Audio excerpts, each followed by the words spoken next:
Welcome to the Chasing Brighter podcast, the podcast created as a guide to make midlife the best life. Are you ready to embrace the next chapter of your life with confidence and excitement? Your best life is just a listen away. Hey, Kelly, how are you doing today? I'm doing great, Jess. How are you doing? I'm doing good. I want to talk about what trends we're into today, what we're reading, what we're watching, like what we've been up to. Great. So I want to start with books since we're book lovers. Did you read some good books over the summer? Do you have some fall reads you want to be reading? So I am leaning into currently, I went onto ChatGPT and I had a conversation about what books they recommended. And I talked about the kind of books. It's almost like, you and I read a ton of different genres. And so I wanted kind of like an adventure book, and I kind of put in some different things. I kind of wanted like a post-apocalyptic or some sort of conspiracy theory situation. Yeah. Anyway, so it recommended, and what's cool is it recommends older books too, right? Because especially since I rely on Libby, I love when I'm looking for a book and it's immediately available versus like, the books that I want to read, like The Wedding People is on my fall list, but I've been waiting for that for quite a while on Libby. I know I can use Audible and I know I can use Spotify, but now I'm tending to like hoard my Audible credits until I really need something. Yeah. So the book I just finished is one of a trilogy. So that was the other thing. I wanted to do a trilogy, and it's the Traveler trilogy. And it's super fascinating because it's just like a sci-fi mixed with a action. And what is interesting about it, though, the premise is that for everybody living on the grid, they are all being tracked and they can be found, and everything you do is being recorded. And so they can take your face imprint. They know all the credit cards you have applied for, all these things, right? And so it talks about that. And the author, at the end of the book, they had an interview with the author. The author, his name is John 12 Hawk. John 12. I'm probably killing his last name. John 12 Hawks. He lives off the grid. He's 100% off the grid, and he's writing these books to gain awareness of how like everything we're doing is being recorded and everything is somewhere, and how we need to be careful about it. And I'm obviously not going off the grid, but really being mindful about how we share our information and who gets our information, and not willy-nilly. Like sorry, I'm going off on a tangent, but like somebody knocked on our door at the lake house last week, and it was from a roofing company. And they were like, "Oh, we can give you a quote." Great. Can I have your phone number? Sure. Can I have your email address? Sure. Can I have your husband's phone number? No, that's not necessary. Well, we can't give you a quote without your husband. I was like, that's weird. And then no, I make all my decisions. And if that's the case, then you don't need our business. Anyway. So did you tell him okay, that? So what? Yeah, and then he kind of backed off. Yeah, it was very weird. Anyway, so that is, I'm on the second book of The Traveler, which I am loving. And so aside from The Wedding People, Jess, the other one in my queue is The Invisible Life of Addie LaRue. Did you ever read that? I don't think so. It's a V.E. Schwab book. I have not read any V.E. Schwab's, but it's definitely an author that is recommended to me a lot. Yeah. Yeah. So how about you? So I balance, fluff that I love. I read the books that you told me to, All the Colors of the Dark and The Berry Pickers. Oh, very good. Loved. Yes. I got this book and I read it. You know how we have Libby, and I did the ebook version of it. And it was by Emily Henry, who is known for romance. But she writes these teen fantasy. I don't even know what this genre is. And it's called The Love That Split the World. I'm very confused. I need someone to read it so I can talk about it. I don't know how to say anything about it without giving it away. But basically, this girl was adopted, and she had visions of this woman she called grandmother who would sit in her room and talk to her.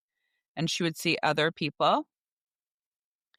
And they had her go to therapy, and she went through EMDR and stopped seeing grandmother. And she is just graduated high school, and all this weird stuff is happening, and she like needs to find grandmother. And so she finds this professor who is studying people who have this psychic window open and then it closes when you're like 15. And I can't say anymore, but there's kind of like another dimension, and there's just, I don't know. So it's just one of those, like when you get to the end, you're thrown for a loop, and then you're like, I need an epilogue. I need a second book. I need someone to sit and talk with me about it. Then I love Abby Jimenez and her latest book, Say You'll Remember Me. Her books are so good. They are contemporary romance, but she always weaves in very serious stuff like panic disorder, trauma. Yes. So this one, she wove in childhood abuse and dementia. And so one of the main characters, their mother has dementia. And so that one was really good. And then so for the book of the month, speaking of like the wedding people, that was a book of the month book. I don't think I read it, but The Love Haters was like a fun contemporary romance for the summer. And I need to send this to you and Teresa. Finding Grace. This is so up your alley. Finding Grace was so good. And I just don't want to give anything away, but it is a book about a man on his journey with grief. Who's the author? There's actually a couple. Loretta Rothschild. Okay. Finding Grace. I don't know how to simply explain that one. Okay. And then I am reading Girl in Pieces. And this one's pretty heavy. You know what it reminds me of? The movie Girl Interrupted. Well, it says for fans of Girl Interrupted, 13 Reasons Why in All the Bright Places comes a novel where the girl is in pieces. She's 17 and she is in a psych ward from cutting, and it's her journey. Very good so far. And then another book that I am obsessed with, and anybody who has young children and listens to books, if you have the Audible app and Prime, these are free, and they are called The Weirdies. It is a series called The Weirdies by Michael Buckley. It reminds me of that movie The Willoughbys. And Giovanni, we have to drive an hour to Batting and an hour back, and there's been so much traffic. We're in the car, maybe 25 minutes on the way home from school. He let me play it, and he loves it so much. Every time I got in a car, he's like, let's listen to our book. Oh, that's wonderful. It is narrated by Kate Winslet. The first two books are narrated by Kate Winslet, and she is incredible. The third book is narrated by Helena Bonham Carter. Right? That's her name, yeah? Helena Bonham, right? Uh-huh. Is that her last name? Yes, Helen Bonham Carter, yeah. And the fourth book is coming out in October. But there is a whole, this book is just so outrageous. You're just laughing. And so when the new narrator comes, I would have to get the physical books. But you're like, oh, this is a new narrator. And there is 5 minutes on the narrator saying, I was supposed to be the original narrator, but the first narrator stole my identity and tied me up and put me on a boat. And I've been floating in a boat this whole time, but I finally came back and she's been arrested and and it was just this whole thing. And so I'm like, is that in the book? And how cool that they did get another narrator.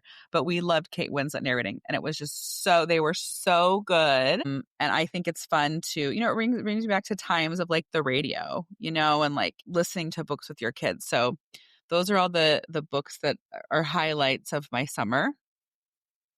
Highlights of my summer. The Orphan Collector. Mm-hmm. Did you ever read that?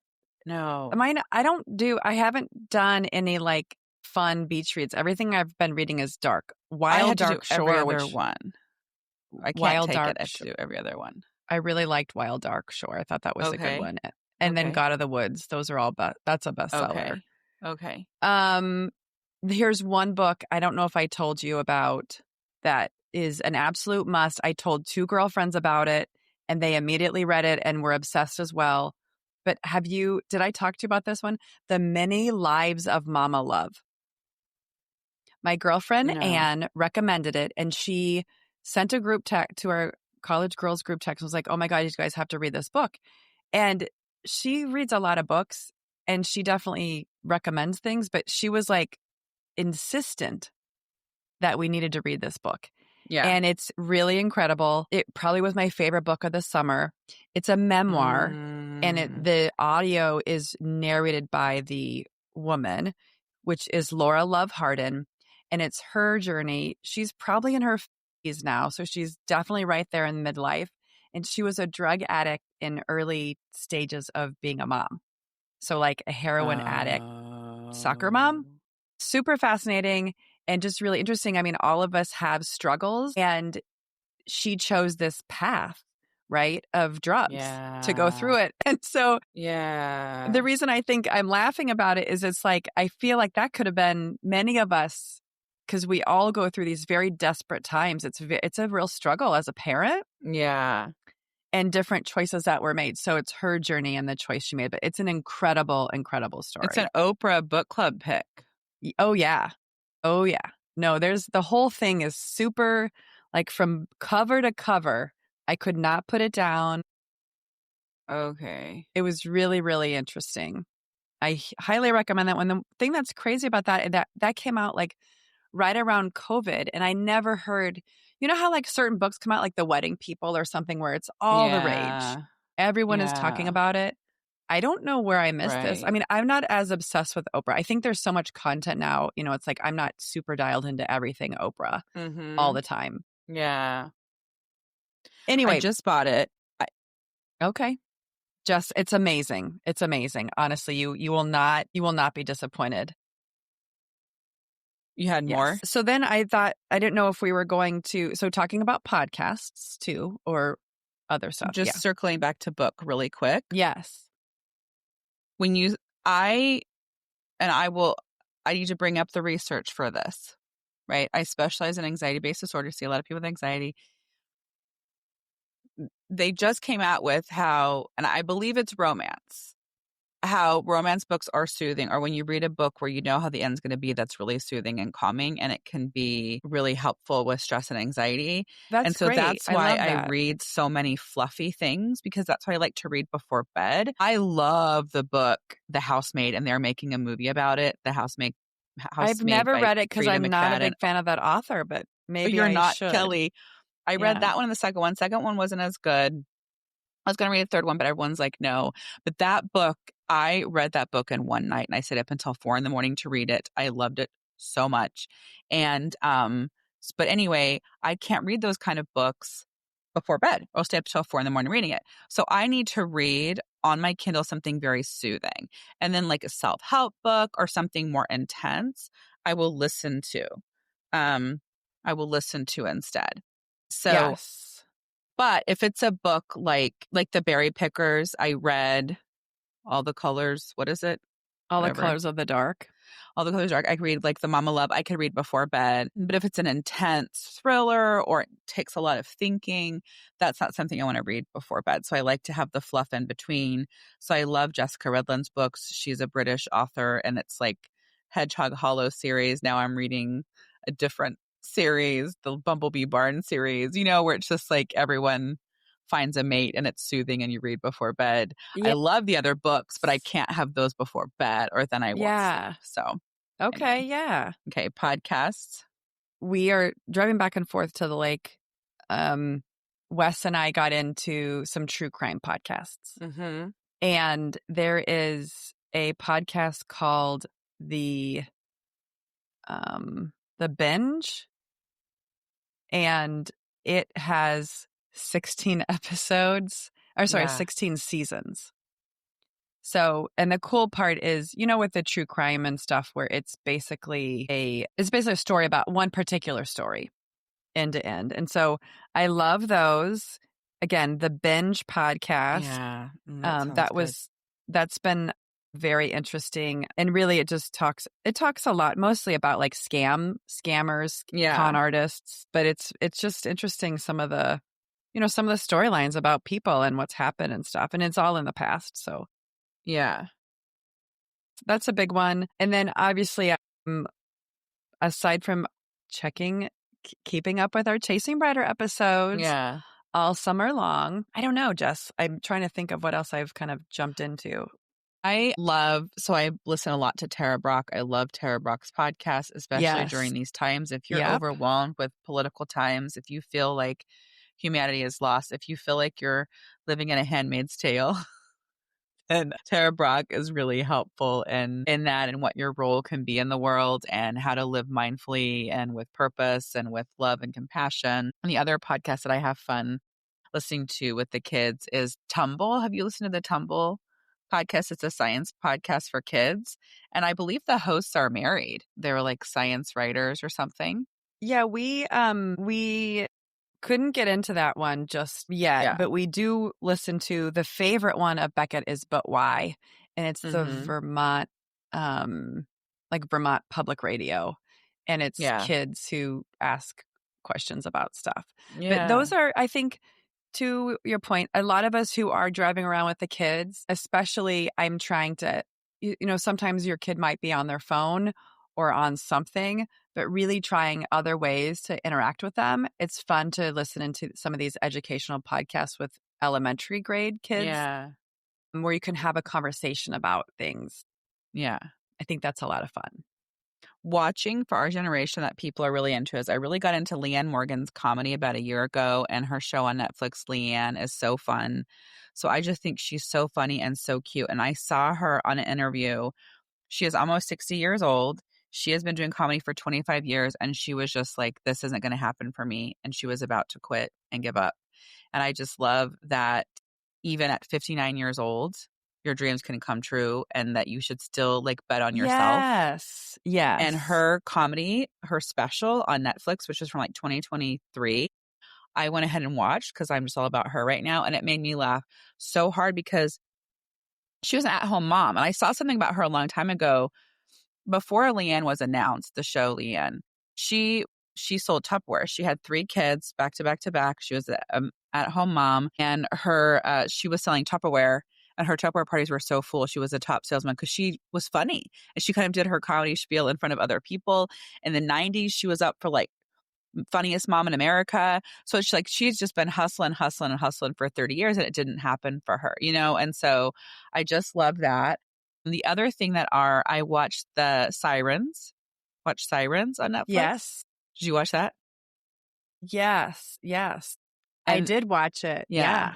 And then I'm trying to watch it because my friend told me, but The Hunting Wives.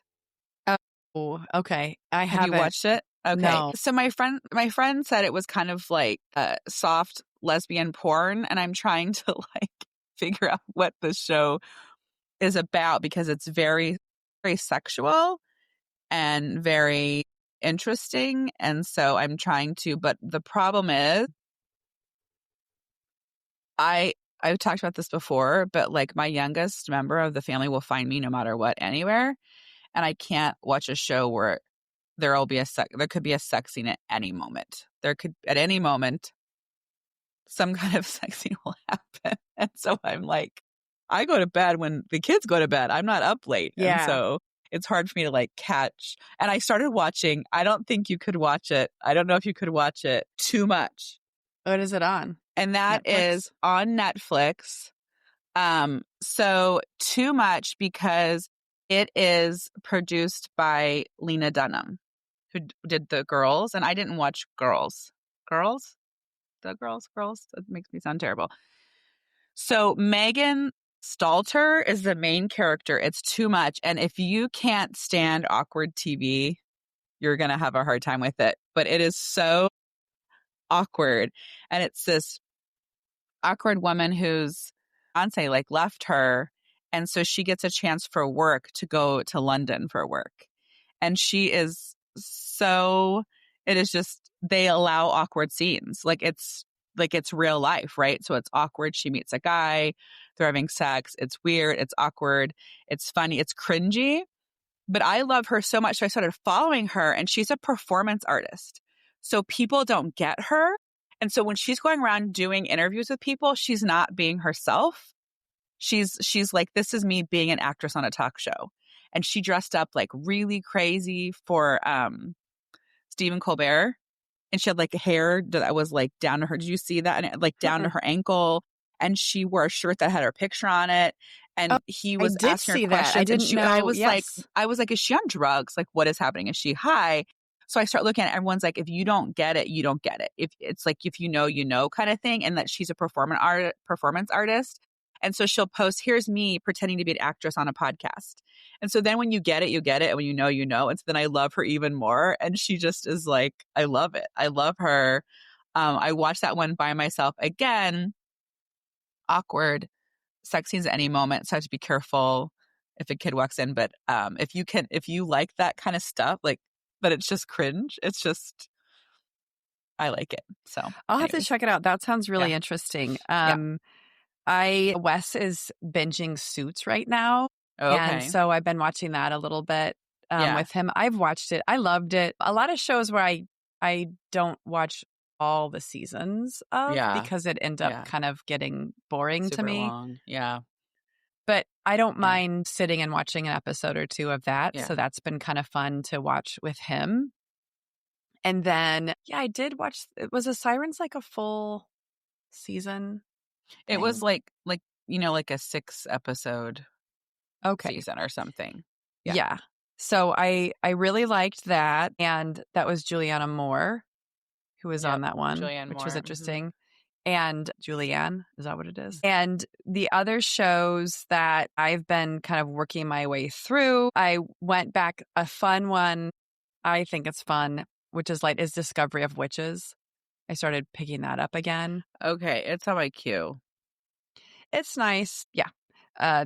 Then I started Department Q because I read that whole series, so I'm still working on that. The one thing that we did as a family this summer is we've really been leaning into all the Adam Sandler movies because of Happy Gilmore 2 coming out, which was we liked Happy Gilmore 2 a lot. Yeah. We watched Wednesday. Are you up to date with Wednesday? No, we haven't watched that one. At all? You didn't watch season 1?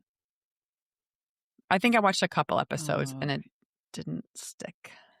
Makeup, I'm obsessed with right now. Okay, first of all, I'm just obsessed with Selena Gomez, period.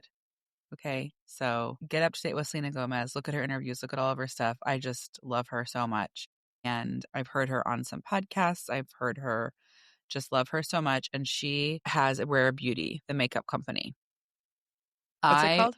Rare Beauty, Rare, Rare Beauty. And I got her blush like a long time ago and I love it. And then I like sometimes I just get over mascara and I'll go to Sephora, look at the end of the aisle and they'll have all the mascaras I picked. And I purchased her mascara and I can't tell you how many compliments I've been getting really on my mascara. And I'm like, okay, so now I'm like all in with Rare Beauty.